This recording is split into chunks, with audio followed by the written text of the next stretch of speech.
मेरे खेत में कौन से पौधे शेयर्स हैं। मैं एक किसान हूँ, मैं खेती करता हूँ। किस चीज़ की? शेयर्स की। मेरी खेती और किसान की खेती में क्या सिमिलरिटी है, मैं उसको समझता हूँ, उसी हिसाब से खेती करता हूँ। कुछ लोग खेती करते हैं लेकिन उसको समझते नहीं हैं। कुछ लोग खेती नहीं करते लेकिन वो कहते हैं मैं खेती कर रहा हूँ। देखिए क्या होता है, एक किसान क्या करता है, पहले वो डिसाइड करता है कि मुझे चना लगाना है, आलू लगाना है, प्याज लगाना है, गेहूं लगाना है, धान लगाना है, क्या लगाना है अपने खेत में वो डिसाइड करता है। डिसाइड करने के बाद वो उसको पौधारोपण या बीज रोपण जो भी करना है वो करता है। सेम वे हमें क्या करना है, जब हम शेयर्स खरीदते हैं, हमें रिलायंस खरीदना है, टीसीएस खरीदना है, शुगर खरीदना है, सीमेंट खरीदना है, क्या खरीदना है हमें डिसाइड करना है और उसके बाद उसको लगाना। ना किसान क्या करता है, अगर उसने आलू लगाया तो 3 महीने वेट करता है, अगर उसने प्याज लगाया तो 4 महीने वेट करता है, अगर उसने बरसीम लगाया तो 40 डेज में उसको काट देता है, अगर उसने गेहूं लगाया तो उससे 4 महीने वेट करता है। तो डिपेंडिंग अपॉन उसकी क्रॉप वो उसकी वेट करता है और जिस तरह का उसका वेटिंग पीरियड होता है उसी तरह के क्रॉप से उसकी ईल्ड होती है।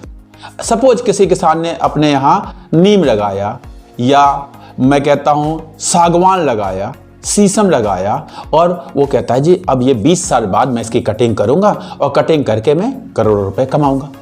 वो देखता है बगल में किसी ने आलू लगाया था और उसकी फसल तो 2 महीने में तैयार हो गई, उसने काट दिया, बेच दिया, पैसे भी कमा लिए। वो कहता है यार मेरी फसल तो तैयार नहीं हुई, ये तो बेकार है। वो अपने सारे पौधों को काट देता है और वहाँ आलू लगा देता है। क्या वो ऐसा करता है? नहीं करता। वो पढ़ा लिखा नहीं है, फिर भी वो ऐसा नहीं करता।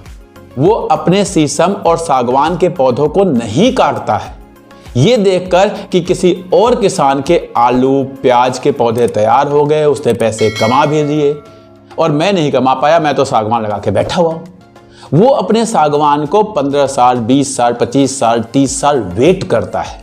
वो अपने शीशम को 10 साल 12 साल 15 साल वेट करता है। वो अपने नीम के पेड़ के तैयार होने के लिए 15 साल वेट करता है और जब वो 15 साल के बाद काटता है तो ये जो किसान था जिसने आलू प्याज लगाया, बार बार मेहनत किया, बार बार उसे ट्रक में लेके मंडी गया, बेचा, अड़हतिये को कमीशन दिया जैसे हम अपने शेयर्स में देते हैं, उसके बाद जो कमाया वो सागवान से, शीशम से, नीम से ज़्यादा कमा लेता है।